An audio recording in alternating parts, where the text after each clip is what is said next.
In 1567, Taiwan emerged as a pivotal hub for illicit Sino-Japanese trade, driven by the Ming dynasty's strict maritime trade bans. The Ming government, wary of piracy and foreign influence, prohibited direct trade between Chinese merchants and Japan, creating a black market for goods. Taiwan, geographically positioned between China and Japan, became an ideal intermediary due to its proximity and relative autonomy from Ming control. Chinese merchants, primarily from Fujian, sailed to Taiwan's coastal regions, such as Tainan, to trade with local indigenous groups who supplied deer skins, a highly valued commodity in Japan for clothing and armor.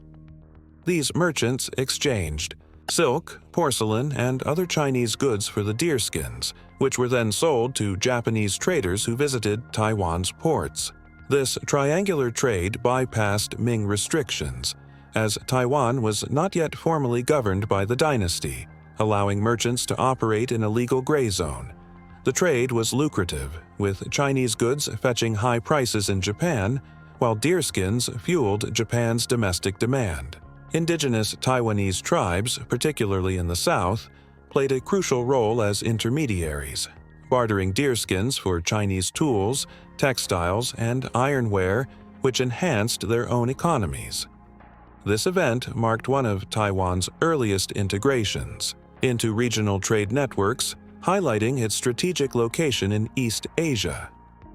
It also foreshadowed Taiwan's growing economic significance and its role as a crossroads for Chinese, Japanese, and later European interactions.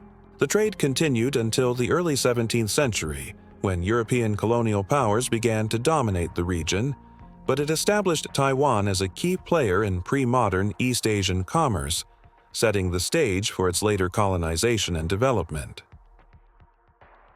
In 1603, Chen Di, a Ming dynasty official and scholar, authored Dongfanji, Record of the Eastern Barbarians, one of the earliest detailed written accounts of Taiwan and its indigenous peoples.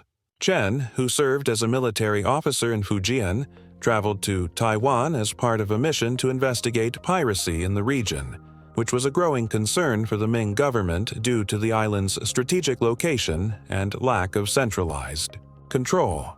During his visit, he observed and documented the lifestyles, customs, and environments of Taiwan's indigenous Austronesian tribes, whom the Chinese referred to as Dongfan, Eastern Barbarians. His work, written in classical Chinese, described the tribe's agricultural practices, such as millet and rice cultivation, their hunting and fishing techniques, and their social structures, noting their communal living and lack of a formal writing system. Chen was particularly struck by the simplicity and harmony of their societies, contrasting them with the hierarchical complexity of Ming China. He also recorded the presence of Chinese settlers, primarily fishermen and traders, from Fujian who had begun living among the indigenous communities, engaging in trade and intermarriage. These settlers exchanged goods like iron tools and cloth for deerskins and other local resources, indicating early economic ties between Taiwan and the mainland. Dongfanji highlighted Taiwan's lush natural resources, including its fertile land and abundant wildlife, which Chen saw as both a boon and a challenge for potential governance. His account was significant for its ethnographic detail, offering Ming officials a rare glimpse into Taiwan's indigenous world at a time when the island was still largely outside formal Chinese administration. While the Ming dynasty did not immediately act on Chen's observations, Dongfanji laid an intellectual foundation for later Chinese interest in Taiwan, portraying it as a frontier ripe for exploration and eventual control. The document also underscored Taiwan's growing integration with Chinese society through trade and settlement, foreshadowing its incorporation into the Qing dynasty in 1683. Chen's work remains a valuable historical source, providing insight into Taiwan's pre-colonial society and its early interactions with the Chinese mainland, marking a key moment in the island's documented history. Taiwan became a focal point of European colonial ambitions as the Dutch and Spanish established competing outposts, marking the island's first sustained encounter with Western powers. The Dutch East India Company, VOC, seeking to expand its trade empire in Asia, landed in southern Taiwan in 1624 and established Fort Zeelandia in present-day Tainan. Their goal was to use Taiwan as a strategic entrepot for trade with China, Japan, and Southeast Asia, capitalizing on its location midway between major markets. The Dutch focused on exporting deerskins, sugar, and rice, leveraging Taiwan's natural resources and indigenous labor. They negotiated trade agreements with local Austronesian tribes, particularly the Siraya, exchanging European goods like textiles and firearms for deerskins, which were in high demand in Japan. The Dutch also encouraged Chinese immigration to boost agriculture, as Fujianese settlers brought expertise in rice and sugarcane cultivation, laying the groundwork for Taiwan's early plantation economy. By the 1630s, hundreds of Chinese laborers had settled in the area, transforming the landscape with irrigation systems and farms. Meanwhile, the Spanish, aiming to counter Dutch influence and secure their own trade route to Asia, occupied northern Taiwan in 1626, establishing Fort San Salvador in Keelung and a smaller outpost in Tamsui. Their primary objective was to protect Manila-bound galleons and establish a foothold for Catholic missionary work. The Spanish engaged in limited trade with indigenous groups and attempted to convert them to Christianity, but their presence was less economically impactful than the Dutch, as they prioritized religious and military goals over commerce. Tensions between the two powers simmered, exacerbated by Taiwan's strategic value. The Dutch, with superior naval power and local alliances, launched a campaign in 1642 to expel the Spanish, capturing Fort San Salvador after a brief siege. This victory consolidated Dutch control over Taiwan, allowing them to dominate the island's trade until 1662. The Dutch implemented a colonial administration, taxing Chinese settlers and indigenous tribes, building schools, and introducing Protestantism, though their rule often provoked resistance due to heavy taxation and cultural imposition. This period significantly altered Taiwan's trajectory, integrating it into global trade networks and accelerating Chinese settlement, which grew from a few hundred to several thousand by the 1640s. The introduction of European governance, infrastructure, and agricultural techniques also laid early foundations for Taiwan's modernization. However, the Dutch and Spanish presence highlighted Taiwan's contested status, foreshadowing future conflicts over its control. This era ended with the Dutch expulsion of the Spanish, but their own rule would soon face challenges from Ming loyalist Koxinga, marking Taiwan's transition to Chinese governance. The 1624 to 1642 period remains a critical chapter in Taiwan's history, illustrating its emergence as a global crossroads. In 1662, Zheng Chenggong, known as Koxinga, a Ming dynasty loyalist and military leader, expelled the Dutch from Taiwan, ending their nearly four-decade colonial rule and marking a pivotal shift in the island's history. Koxinga, born to a Chinese merchant father and Japanese mother, led a resistance against the Qing dynasty, which had overthrown the Ming in 1644. Refusing to submit to Qing rule, he established a base in Fujian and sought a strategic stronghold to continue his fight for Ming restoration. Taiwan, under Dutch control since 1624, was an attractive target due to its fertile land, established trade networks, and distance from Qing forces. The Dutch, operating from Fort Zeelandia in Tainan, had built a profitable colony by exporting deerskins and sugar, relying on Chinese settlers and indigenous labor. However, their rule was strained by heavy taxation and tensions with both groups, weakening their defenses. In April 1661, Koxinga launched his campaign, sailing from Fujian with a fleet of around 400 ships and 25,000 troops, vastly outnumbering the Dutch garrison of roughly 1,500 men.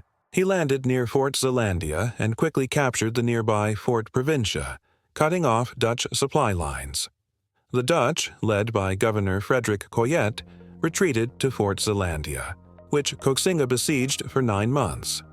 His forces blockaded the fort, disrupted Dutch trade, and engaged in skirmishes, while also appealing to Chinese settlers on the island, many of whom resented Dutch taxation and joined Koxinga's cause.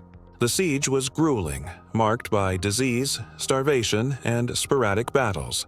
But Koxinga's superior numbers and strategic patience wore down the Dutch. In February 1662, after failed attempts to secure reinforcements from their Batavia headquarters, the Dutch surrendered.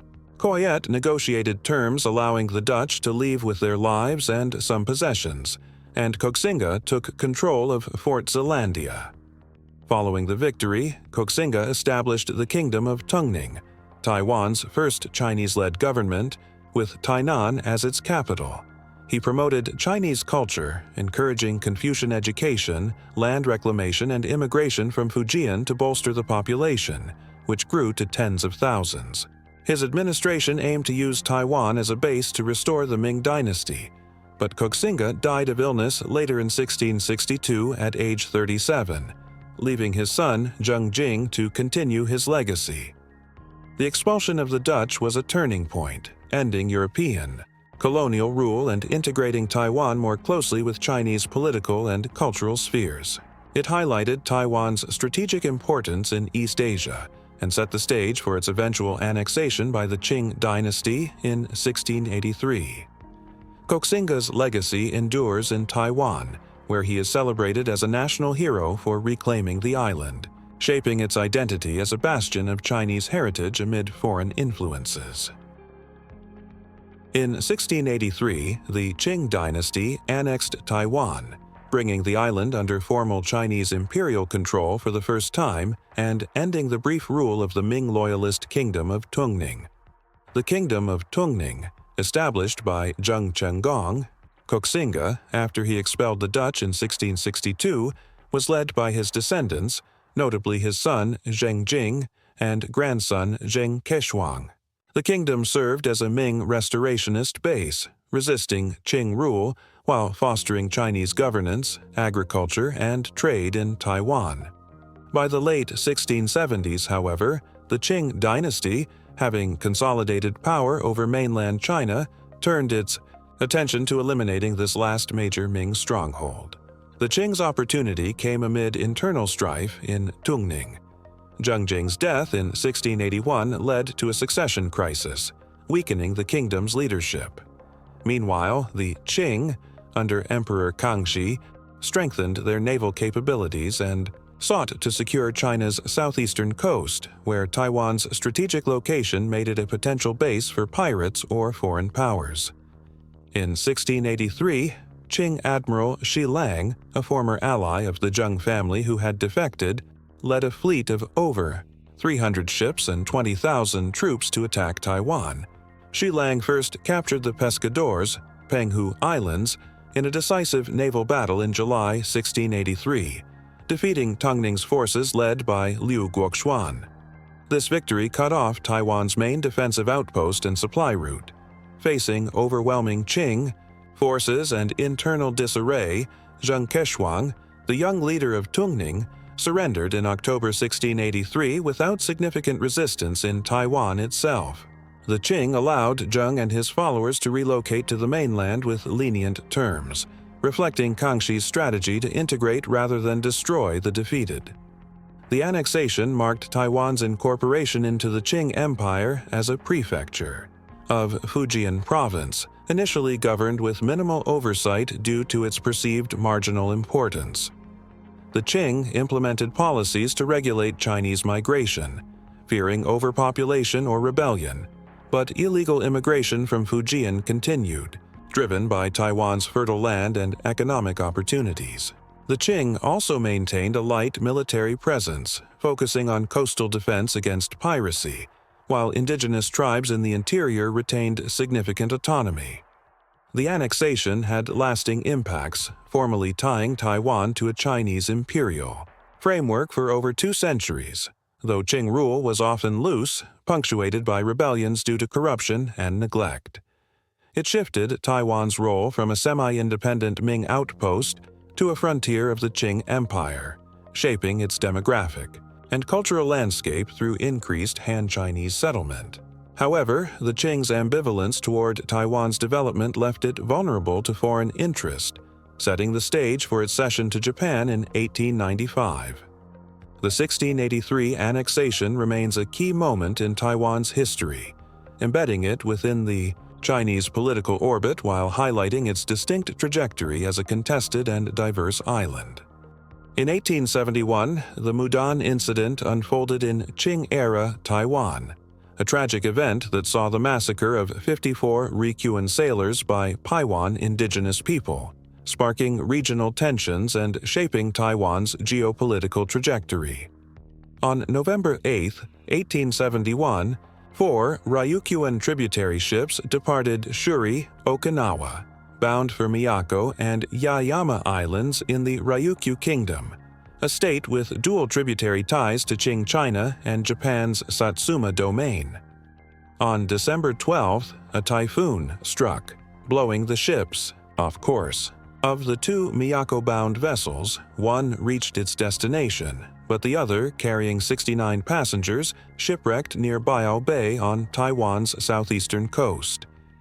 3 sailors died attempting to reach shore, leaving 66 survivors. On December 17, these Ryukyuans landed and encountered 2 Han-Chinese men who warned them against traveling inland due to the danger posed by the Paiwan people, known for their autonomy and occasional hostility toward outsiders. According to survivors, the Chinese robbed them, prompting the group to distrust the advice and head westward. On December 18th, they reached Couscous Village, now Gaoshi Village, Mudan Township, where Paiwan villagers, likely from the Couscous or nearby Sinavaojan communities, offered food, water, and shelter. Cultural and linguistic barriers, however, led to a fatal misunderstanding. The Paiwan viewed sharing food as a symbol of protection and friendship, but the Ryukyuans, possibly unaware of local customs or fearing captivity, attempted to leave the next day while their hosts were hunting. This breach of etiquette, perceived as disrespectful or hostile, may have triggered the Paiwan's response. The villagers pursued the group, killing 54 sailors in a massacre. 9 Ryukyuans hid in the home of a local named Deng, while 3 others, captured during an escape attempt, were later ransomed. The 12 survivors were sheltered for 40 days in the Hakka settlement of Poliak, Baoli, by Yang Yuwang, Deng's son-in-law, before being sent to Taiwan Prefecture, modern Tainan. The Qing government facilitated their return to Miyako Island via Fuzhou, departing in July 1872. The Ryukyu Kingdom's king, Shou Tai, sent a reward to Qing officials in Fuzhou for the survivors' repatriation, reflecting a long-standing Qing practice of handling 401 Ryukyuan shipwrecks between the 17th and 19th centuries. The incident initially drew little attention in Japan, but by mid-1872, Japanese officials, emboldened by the Meiji Restoration's nationalist agenda, saw an opportunity. Japan, which had dethroned Shotai in September 1872, claimed the Ryukyuans as Japanese nationals and demanded Qing accountability for the massacre, arguing the Paiwan were under Qing jurisdiction. The Qing rejected this, asserting that Taiwan's eastern indigenous territories were beyond their effective control, a stance that exposed their weak governance over the island's interior. In 1873, Japanese diplomat Tanemomi Soejima pressed the Qing to punish the perpetrators or compensate victims, threatening unilateral action.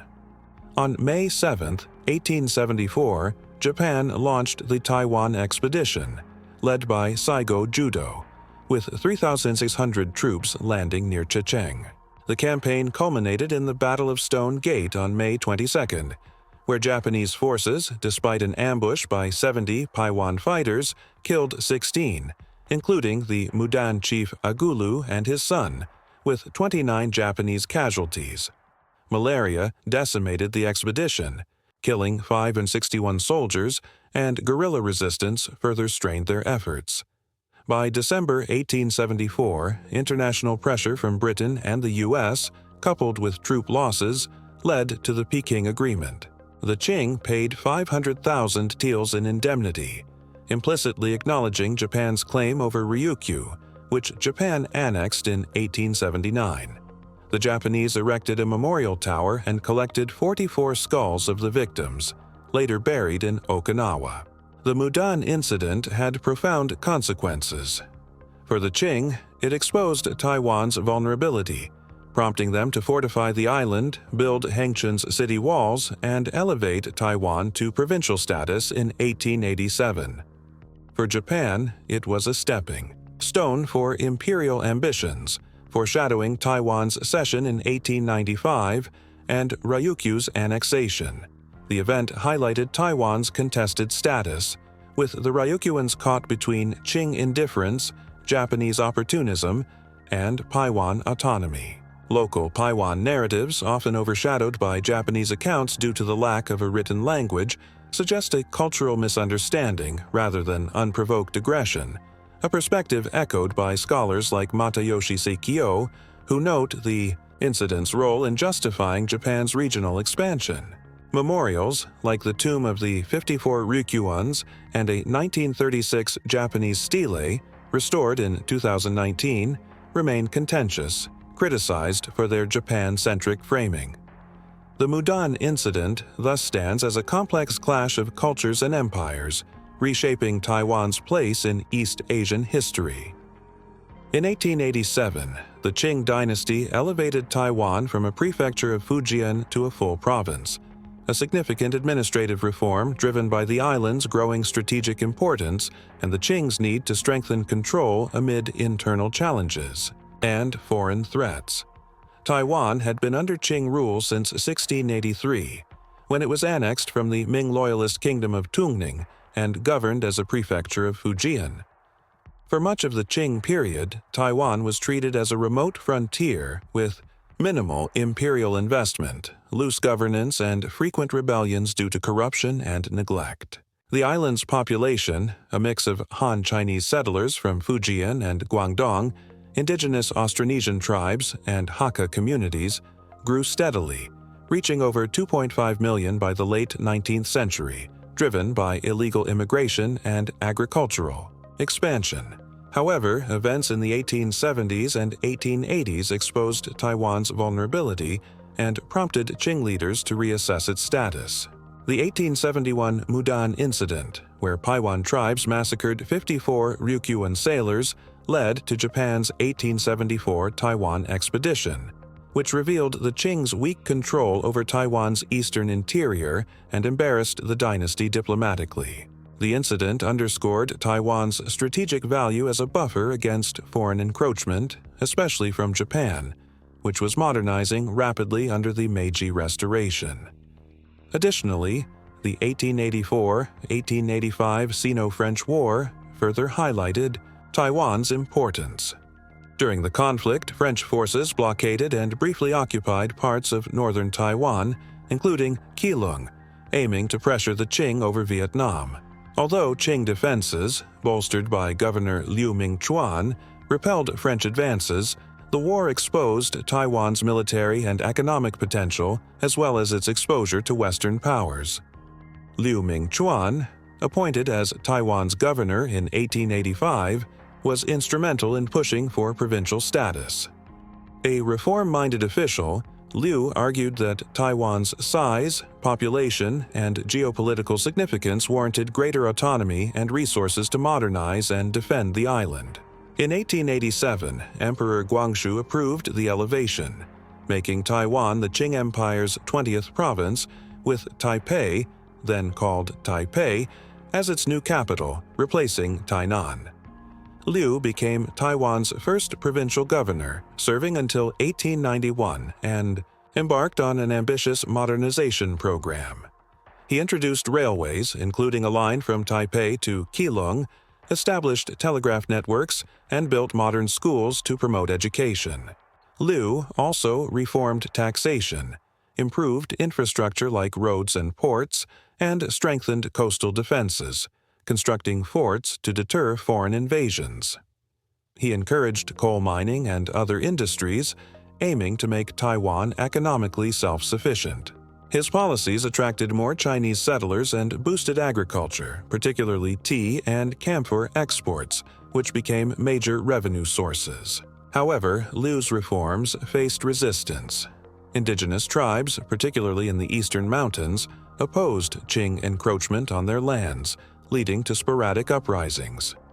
Han Chinese settlers and local elites also resented higher taxes and forced labor for infrastructure projects, sparking unrest. The Qing court, wary of Liu's growing influence and the high cost of his initiatives, limited funding, constraining his vision.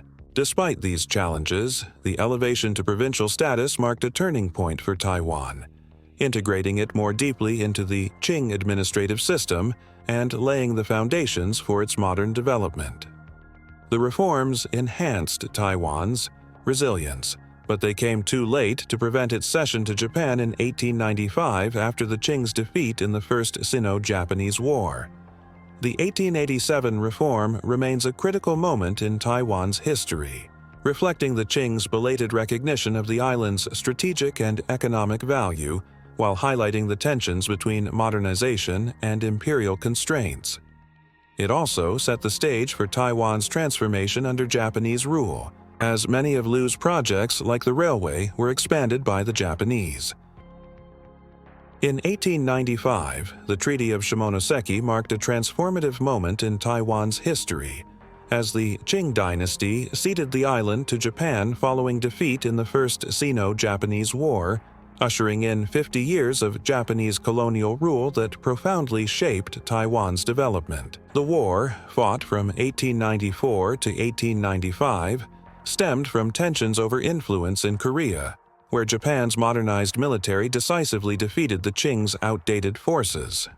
The Qing, weakened by internal rebellions and foreign pressures, sought peace, and negotiations culminated in the Treaty of Shimonoseki, signed on April 17, 1895, in Shimonoseki, Japan. The treaty's Article 2 forced the Qing to cede Taiwan, the Pescadores, Penghu Islands, and the Liaodong Peninsula to Japan in perpetuity, along with paying a massive indemnity of 200 million taels of silver.